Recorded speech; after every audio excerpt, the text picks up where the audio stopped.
He's completely given up. Thanks. Don't mention it. Well, it looks like... And still proper mannerisms. Even though they're dying, still proper mannerisms. Thank you, don't mention it, right? So that's a really great message for the kids. I'm sure Ed, Edd and Eddy doesn't do that. Let's keep going. Oh my god. Why is it starting? What he said about us is true, Patrick. You mean that we're attractive? No, that we're just kids. Alright. I'm gonna pause again. Okay. So what happens here is that even though SpongeBob gives up, Patrick still finds light in the darkness. He's still joking around even at the last moments. And this is going to be vital for later. And again, these are all life lessons that Ed, Edd and Eddy doesn't teach you, but SpongeBob does. So SpongeBob is right now is pretty much what's going on is even though they're resigned to their fates, there's still some hope left in Patrick, but not SpongeBob. Which makes the scene really despairing. Because SpongeBob is completely, he's out of it. Which is just not SpongeBob. This is not the SpongeBob we know. The kids in way over their heads. We were doomed from the start. I mean, look at us. We didn't even... Stop. Okay, so I'm going to stop. I'm going to let it play a little, I promise. But I just also want to say that even though they're doubting themselves and they don't think that they've actually accomplished anything, just wait and hold on and see what happens. Because even though they went all this way and they've given up, there's still some positivity. We let everybody down. We failed. Shell City. Yeah, we never made it to Shell City. And this is a really beautiful part, guys. City. Exactly, buddy. Yeah, the place we never got to. Shell City. Okay, now you're starting to bum me out, Patrick. Oh, look at the sign. Shell City. Marine gifts and sundries. Shell City is a gift shop? But if this is Shell City, then where's the... Also, just notice the emotion in their voices. Like they're really like just so much relief and energy for a kids movie, right? They finally found the crown, right? They're all out of energy and stuff, but they finally found what they were looking for, and they're so happy about that. And we're gonna see that in the next scene, or the same scene that I'm pausing like 5 times. Neptune's crown. This is Shell City. We did make it. Oh, and that emotion, we did make it. Oh my god. I guess we did.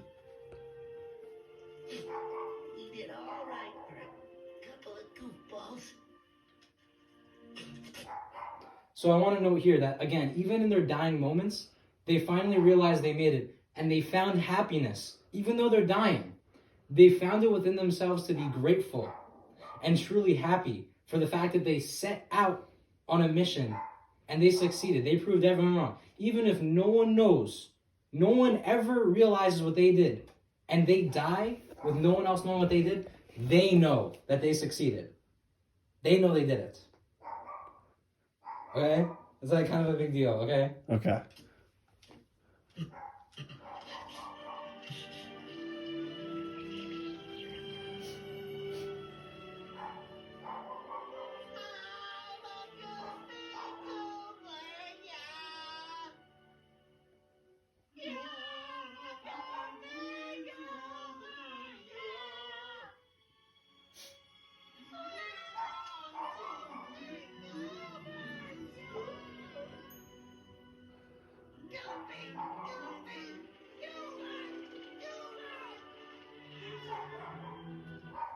Alright, so I want to quickly stop here and just talk about that scene.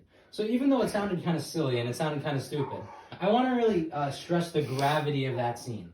So the reason that their voices were so strained was the fact that they were spending their last dying moments with each other and singing their favorite song. I also want to talk about that right before they died, how they were crying, and their tears pooled beneath them in the shape of a heart, showing their undying love for each other. So this is a really beautiful message for SpongeBob, like as a whole, okay? Because what it's saying is pretty much that these characters have such a strong bond that it transcends living, right? Even in death, they will still love each other. That's how strong of a bond these two characters have. And we hear them sing, and their last dying breaths are them singing this song, which is why it's so strained. Their last breath is the yeah in the song.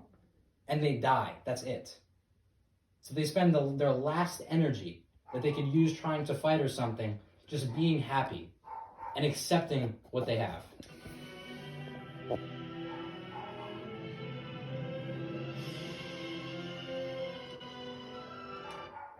Alright, so now it's going to kind of zoom out and go into something else. And unfortunately, there's no videos that really show the next scene. But I think the next scene is really especially beautiful, the start of it. I'm not going to go on like a 6-minute rant here. But the point is that the heart beneath them goes back into both of them and it revitalizes them. And that's really beautiful symbolism, because what it's pretty much showing is that the fact that they had the strength to be grateful enough, to tear up at the beauty of their achievement and how great and like the greatness of their achievement. The fact that they were able to tear up and be happy for each other is what ends up saving them in the end. Not fighting and thrashing against the inevitable, because they knew they were going to die. So they did the only thing they could do. They accepted their fate and they were grateful for what they had. And in the end, that's what saves them. And that's why they're able to continue on their mission. And that's why they really do truly succeed and return Neptune's crown to Neptune.